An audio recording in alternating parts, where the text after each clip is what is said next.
Hello students, आज के इस वीडियो में हम हमारा तीसरा लेसन जो अभी तक हमने आधा पूरा किया है उसको कंटिन्यू करने वाले हैं। अगर आप भूले ना हो तो अच्छा हो कि हमने क्या क्या डिस्कशन किया है, क्योंकि ये काफ़ी लंबा समय हो गया, क्योंकि बीच में आपका एग्ज़ामिनेशन आ गया था और इसकी वजह से हो सकता है कि आपको ज़्यादा कुछ याद ना रहा हो। तो उसके लिए पहले थोड़ा रिवीजन कर लेते हैं और फिर बाद में जो हमारा बाकी का लेसन है उसको डिस्कशन करेंगे। तो हम यह पार्ट डिस्कस कर रहे थे जिसका टाइटल है क्या निराश हुआ जाए, जो हजारी प्रसाद द्विवेदी द्वारा लिखा गया है। और इसमें लेखक थोड़ा सा निराश हो जाते हैं। वह निराशा का कारण क्या है वह इस पाठ में हमें बताने वाले हैं। नो डाउट हमने काफ़ी ज़्यादा डिस्कशन कर लिया है, लेकिन फिर भी थोड़ा सा डिस्कशन इस लेसन को नज़र में रखते हुए करते हैं और बाद में हमारा जो बाकी का लेसन है उसको कंटिन्यू करेंगे। तो हमारे जो लेखक है वो शुरू में हमें कहते हैं कि कभी कभी वो बहुत उदास हो जाते हैं। क्यों? क्योंकि हर रोज़ न्यूज़पेपर में हमें ऐसे समाचार देखने को मिलते हैं, यानी कि चोरी, डकैती, तस्करी और भ्रष्टाचार के समाचार से हमारे न्यूज़पेपर भरे हुए होते हैं। और ऐसा हर रोज़ पढ़कर हमारे जो लेखक है उसको अच्छा नहीं लगता और उसका मन भर जाता है और इसके लिए वह काफ़ी ज़्यादा निराश हो जाते हैं। लेकिन फिर मन ही मन वह कहते हैं कि चलो कोई बात नहीं, ऐसा तो होता रहेगा, किसी की ज़रूरियात पूरी न होने पर कोई बुरे मार्ग पर चला जाता है। लेकिन फिर भी हमारे समाज में कई लोग ऐसे हैं जो दूसरों के अच्छे के लिए भी काम करते हैं और ऐसा सोचकर वह अपने मन को मना लेते हैं। यानी कि हमारे यह जो लेखक है उसके मन में दो प्रकार के विचार चल रहे हैं। एक और वह कहते हैं कि अब इस दुनिया में सारे लोग बदल चुके हैं, सब अपना स्वार्थ देखते हैं। इतना ही नहीं बल्कि हर रोज़ चोरी, डकैती और ऐसे समाचार हमें देखने को मिलते हैं। लेकिन हाँ, दूसरी तरफ वही हमें कहते हैं कि इसके अलावा ऐसे भी कई लोग हैं जिसमें आज भी मानवीय मूल्यों के प्रति आस्था कायम है, यानी कि अभी भी लोगों में मानवता भरी पड़ी है। क्यों? अगर कोई एक सिंपल एग्जांपल लेते हैं कि अगर आप रोड पर जा रहे होते हो और रोड पर आप कोई एक्सीडेंट देख लेते हैं और जहाँ पर एक्सीडेंट होता है वहाँ पर आपको पता होगा कि एक्सीडेंट वाला जो व्यक्ति है वो तो नीचे पड़ा हुआ है, लेकिन हाँ, उसकी मदद करने के लिए भी कई लोग इकट्ठा हो चुके हैं। यह क्या दर्शाता है? ये लोगों का इकट्ठा होना क्या दर्शाता है? यह और कुछ नहीं दर्शाता, बल्कि यह अभी भी लोगों में मानवता भरी पड़ी है यह दर्शाने का प्रयत्न करता है। यानी कि अभी मानवता दिखाना यानी क्या? अब यह मानवता दिखाना, मानवता का अर्थ हमने हमारी अगली कविता में, पहली जो कविता है उसमें ही डिस्कशन किया था। लेकिन आज फिर भी मैं कहता हूँ कि मानवता दिखाना यानी ज़रूरियातमंद लोगों की मदद करना। इतना ही नहीं, लेकिन अगर आपकी कोई मदद मांगने आता है तो उसको काफ़ी अच्छी तरीके से हेल्प करना। इसके अलावा आप कह सकते हैं कि अगर कोई व्यक्ति को कोई भी ज़रूरत हो और उसके लिए आप वहाँ पर अवेलेबल हो तो वह उस व्यक्ति को मानवता दिखा रहे हैं, आप ऐसा कह सकते हैं। तो ऐसा कुछ मानवता दिखाना, मानवता का उदाहरण ध्यान में रखते हुए हमारे जो लेखक है वो काफ़ी ज़्यादा खुश हो जाते हैं। हाँ, इस पाठ में एक दूसरी बात यह भी है कि अपने साथ एक घटना घटित होती है। किसके साथ? हजारी प्रसाद द्विवेदी जो हमारे लेखक है उसके जीवन में एक घटित घटना है जिससे वह हमें यह बताने का प्रयत्न करते हैं कि चलो कोई बात नहीं, अगर न्यूज़ में आप ऐसा कुछ पढ़ते हो, चोरी डकैती, तो चलो ऐसा चलने दो, लेकिन फिर भी मानवता के मूल्य अभी भी लोगों में पड़े भरे हैं। ऐसा वह क्यों कहते? क्योंकि उसके साथ एक इंसिडेंट होता है और वह इंसिडेंट, वह घटना इस पाठ में लेखक हमारे सामने प्रस्तुत करने वाले हैं। मैंने आपको कहा था कि यह जो पाठ है वो दो विभाग में विभाजित है। पहला विभाग हमने कंप्लीट कर दिया, अभी चलते हैं दूसरे विभाग की ओर जिसमें लेखक अपने एक्सपीरियंस को, अपने साथ बनी हुई घटना को दर्शाने का प्रयत्न कर दे। तो चलिए हम शुरू करते हैं वहाँ जहाँ पर हमारे जो लेखक है उसके साथ कौन सी घटना घटी थी। चलिए देखते हैं।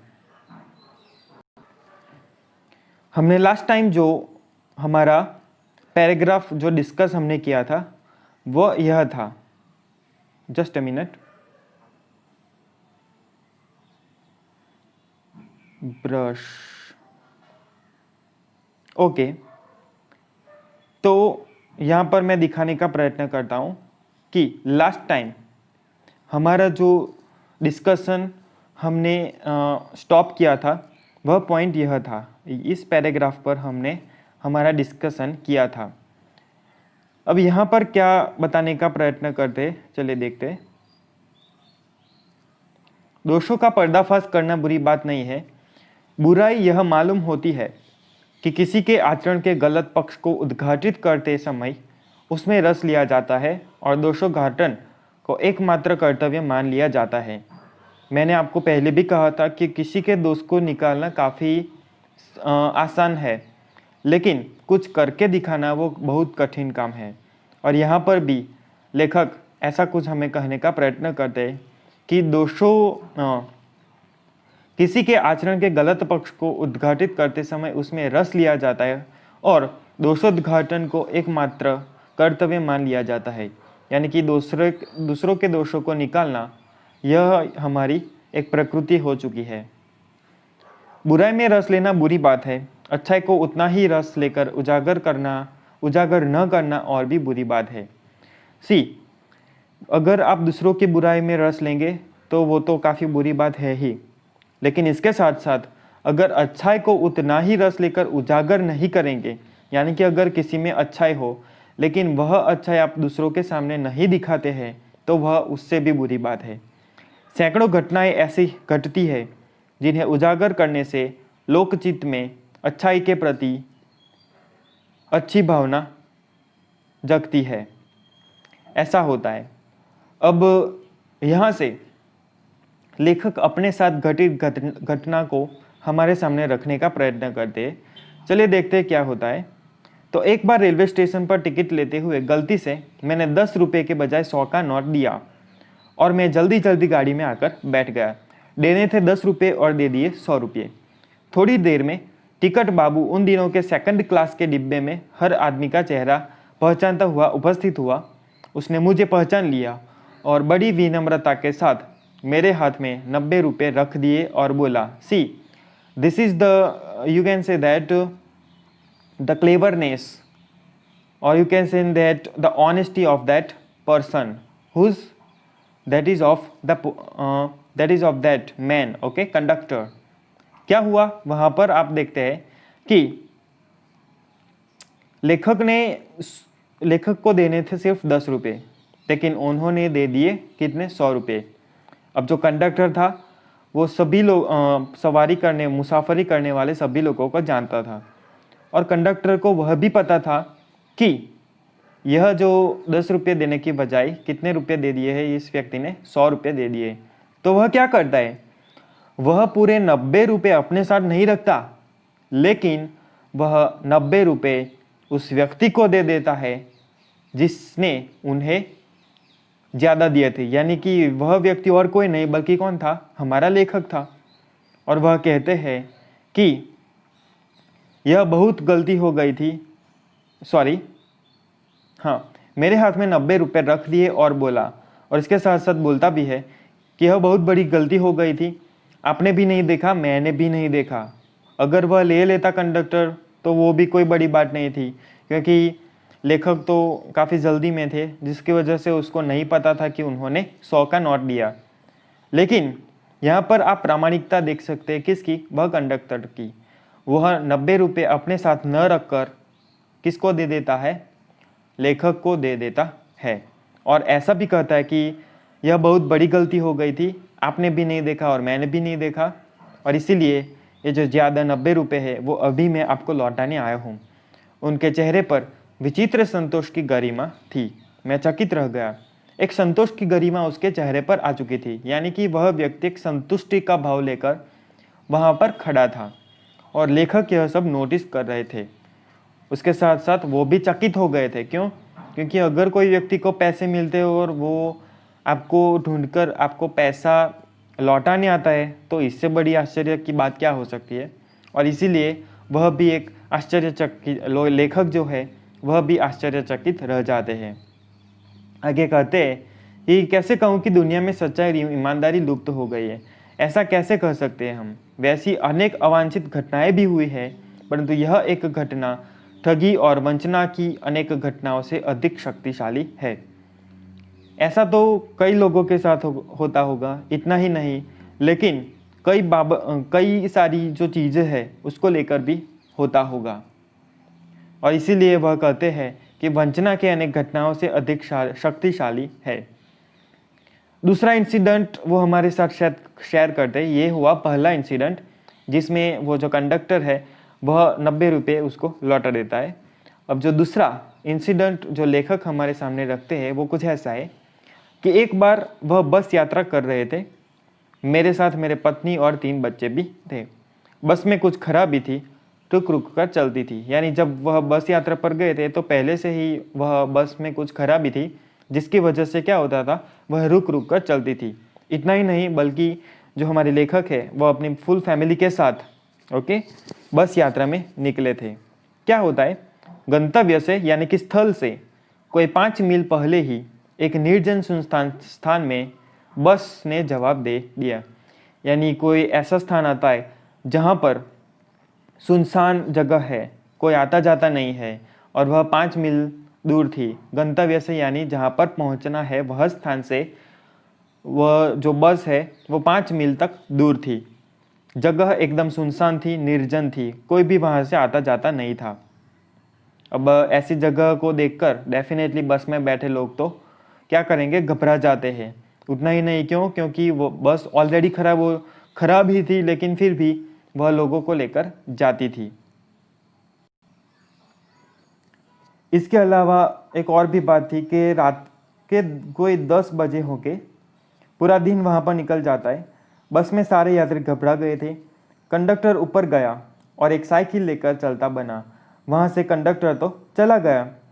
अब इस स्थान पर अगर आप होते तो आप भी ऐसा ही सोचता कि ये कंडक्टर कैसा है, साला हम यहाँ पर फंसे हुए और वो साला चला गया। ऐसा आप डेफिनेटली सोचेंगे। ओके, यह आपकी सोच होगी। सेम सोच लेखक की भी है। वह भी ऐसा कुछ सोचने लगता है मन ही मन कि यहाँ पर हम फंसे हुए हैं और यह कंडक्टर अपनी साइकिल लेकर चला गया। लेकिन फिर भी क्या होता है, देखिए, लोगों को संदेह हो गया कि हमें धोखा दिया जाता है। जैसा कि मैंने कहा कि लोग भी घबरा जाते हैं, संदेह की नज़र से उस कंडक्टर को देखते हैं कि अब ये लुटेरा होगा जो अपने दूसरे साथी मित्र को बुला लाएगा और हम सभी को लूट लेगा। ऐसा सब सोचने लगते हैं मन ही मन। लेकिन हाँ, कोई भी आवाज़ नहीं उठाता। क्यों? हो सकता है कि बस किसी ने हाईजैक की हो और ऐसी कई सारी चीज़ें वो अपने आप ही सोचते रहते हैं। लेकिन क्या होता है, चलिए देखते हैं। बस में बैठे लोगों ने तरह तरह की बातें भी शुरू कर दी। किसी ने कहा यहाँ डकैती होती है, 2 दिन पहले इसी तरह बस को लूट लिया गया। अब जो यात्री अंदर बैठे थे उसको डिस्कशन का पॉइंट मिल जाता है। कोई कहता है कि यहाँ पर डकैती हुई थी और 2 दिन पहले इसी जगह किसी और बस को भी लूटा गया था। परिवार सहित अकेला मैं ही था। बच्चे पानी पानी चिल्ला रहे थे। इसके साथ साथ आपको पता ही है कि जो लेखक है वो अपने फुल फैमिली के साथ यात्रा पर निकले थे और बच्चे तो बच्चे होते हैं, वह पानी के लिए चिल्ला रहे थे। पानी का कहीं ठिकाना नहीं था। ऊपर से आदमियों का डर समा गया था। पानी का तो ठिकाना ही नहीं था, निर्जन जगह थी, सुनसान जगह थी, तो वहाँ पर पानी कहाँ से लाए? That is the question. Okay, और इसीलिए ऊपर से आदमियों का डर भी समा गया था। यानी हो सकता है कि वो जो कंडक्टर था वो एक्चुअल में कंडक्टर नहीं बल्कि कोई चोर हो और वह अपने साथियों को लेकर आ जाएगा। ऐसा सब लोग सोच रहे थे। वो एक्चुअल सीन नहीं था। तो एक्चुअल सीन क्या था वो आगे हमें दिखाया गया है। कुछ नौजवानों ने ड्राइवर को पकड़कर मारने पीटने का हिसाब बनाया और कई लोग ऐसे भी थे जो ऐसा सोचते कि चलो ड्राइवर को पकड़कर उसको ही मार देते हैं, यानी कि सब यहाँ पर हम सुरक्षित वहाँ पर से चले जाएंगे। ड्राइवर के चेहरे पर हवाइयाँ उड़ने लगी। ड्राइवर को तो कुछ भी पता नहीं था। वह थोड़ी ना कोई चोर या ऐसा व्यक्ति था। हाँ, और इसीलिए ड्राइवर के चेहरे पर हवाइयाँ उड़ने लगी थी, यानी कि उसको भी एक डर सा लगने लगा था। लोगों ने उसे पकड़ लिया। वह बड़े कातर ढंग से मेरी ओर देखने लगा और बोला। सभी ने वह ड्राइवर को पकड़ लेते हैं और वह ड्राइवर कातर ढंग से उसकी ओर देखता है, लेखक की ओर, और वो बोलता है, हम लोग बस का कोई उपाय कर रहे हैं, बचाइए, ये लोग मारेंगे। वह लेखक को बोलकर ऐसा कहते हैं कि ये सब मुझे मारेंगे, हम कुछ उपाय करने वाले, तो प्लीज़ आप मुझे बचा लीजिए। ऐसा कौन बोलता है? वह ड्राइवर, क्योंकि उसको एक्चुअली में कुछ पता नहीं होता कि वहाँ पर क्या होया है, क्या होने वाला है, वह कंडक्टर वहाँ से क्यों चला गया है। लेकिन हाँ, सब लोग उसको शक की नज़र से ज़रूर देखते हैं। आगे देखिए, डर तो मेरे मन में भी था, पर उसकी कातर मुद्रा देखकर मैंने यात्रियों को समझा कि मारना ठीक नहीं है। लेखक बड़े समझदार व्यक्ति थे और इसीलिए वह लोगों को समझाने में जुट जाते हैं।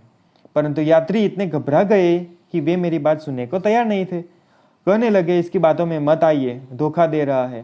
कंडक्टर को पहले ही डाकू को यहाँ भेज दिया है। लेकिन जो यात्री थे वह मानने वाले नहीं थे। क्यों? क्योंकि आजकल किसी पर भी विश्वास नहीं किया जाता, क्योंकि न्यूज़पेपर में हम यही सब पढ़ते हैं। इसके साथ साथ जो हमारे लेखक थे वह भी बहुत भयभीत थे, पर ड्राइवर को किसी तरह मारपीट से वह बचा लेते हैं। 1.5-2 घंटे बीत जाते हैं। मेरे बच्चे भोजन और पानी के लिए व्याकुल थे। यानी जो लेखक का जो बच्चे थे उसको पहले पानी चाहिए था, लेकिन अब काफ़ी ज़्यादा समय बीत जाता है, जिसके लिए वह भोजन के लिए भी व्याकुल हो जाते हैं।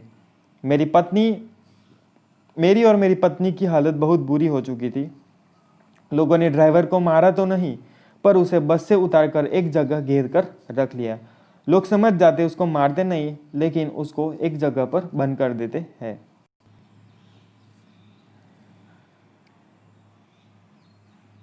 आगे क्या होता है? कोई भी दुर्घटना होती है तो पहले ड्राइवर को समाप्त कर देना उन्हें उचित जान पड़ा। ये गिड़गिड़ाने का कोई विशेष असर नहीं पड़ा। इसी समय क्या देखता हूँ कि एक खाली बस चली आ रही है। यहाँ पर कुछ स्टोरी में चेंज आता है, और वह चेंज कुछ ऐसा है कि काफ़ी सारा समय बीत जाने के बाद जो हमारे लेखक है वह कुछ अचानक से कुछ देखते हैं। वह क्या देखते हैं? वह कहते हैं कि मैं कुछ दिख रहा हूँ कि कोई खाली बस आ रही है और हमारा बस कंडक्टर भी बैठा हुआ है। और उस खाली बस में कौन था? जो कंडक्टर अपनी साइकिल लेकर वहां से निकल गया था, वही कंडक्टर उस बस में, उस बस को लेकर, खाली बस को लेकर आ रहा है। अब खाली बस को लेकर यहाँ पर आना, यानी डेफिनेटली वह यात्रियों को बचाने आया था। तो यह है स्टोरी में चेंज, यह है स्टोरी में ट्विस्ट। यानी सभी को शक की नज़र से हमें नहीं देखना चाहिए, यह समझाने का प्रयत्न करते हैं। आगे देखते हैं क्या होता है। बस कंडक्टर भी बैठा होता, उसने आते ही कहा, अड्डे से नई बस लाया हूँ, इस पर बैठे। सभी यात्री को यह कहता है, वह बस चलाने के लायक नहीं है।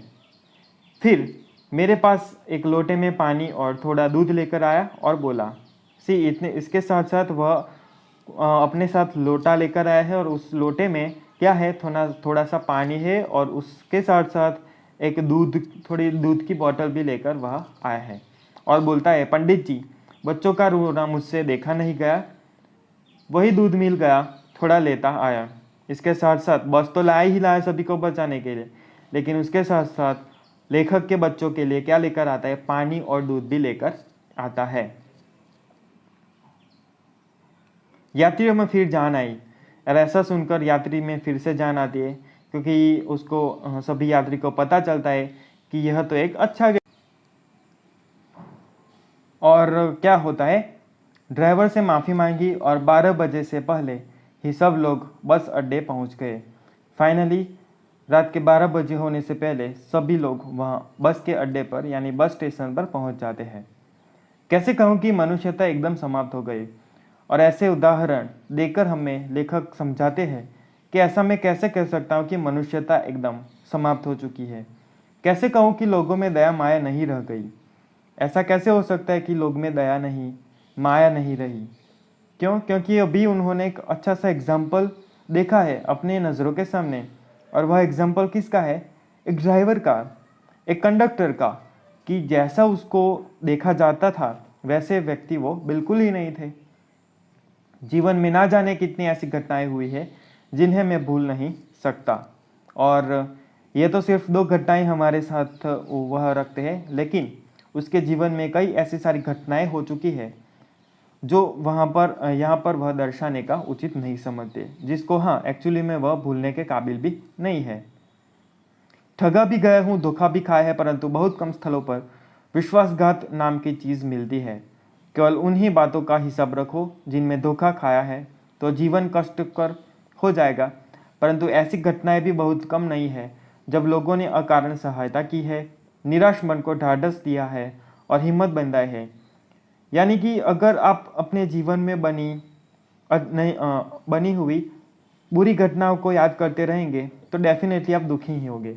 लेकिन हाँ, अगर आप अपने जीवन में बनी हुई घटनाओं को, अच्छी अच्छी घटनाओं को बार बार दोहराते रहेंगे तो आप खुश होंगे। यानी कि जब लोगों ने अकारण सहायता की हो आपको, लोगों को, तब उसको आप सोचेंगे तो आपको अच्छा लगेगा। यह समझाने का प्रयत्न करते हैं। यानी कि जो बुरी चीज़ें आपके साथ आपके जीवन में बनती है उसको भूलना ही उचित है। अगर आप उसको ही बार बार सोचते रहेंगे तो आपके जीवन में दुख ही आता रहेगा, दुख ही आप अपने आप को मानेंगे। और इसीलिए लेखक कहते हैं कि अपने साथ बनी हुई अच्छी घटनाओं को दोहराते रहिए, आपके जीवन में खुशियाँ ही खुशियाँ होगी।